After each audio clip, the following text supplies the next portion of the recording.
matatamasa. Basta't magtiwala ka lang sa iyong sarili. Natutunan ko lahat ng inyong sinabi. Apat na kanto ng kwarto, ako ay nagkulong sa sarili. Nag-uwi baka sakaling maitama yung mali.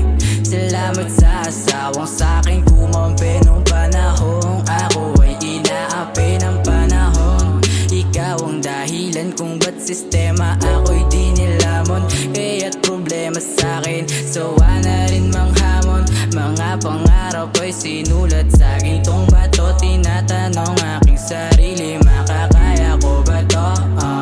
Kaya ngayon mikropono ang hawak ko. Ginagawa ko lang yung gusto ko, para sa pamilya lalo't para sa anak, para sa kaibigan kasama kong magsulat. Pull up pataas, pull up pataas, on the way sa top, on the way sa top. Kaya sinanay ang sarili mag-isa, kahit wala si nanay tatay meron ng iba.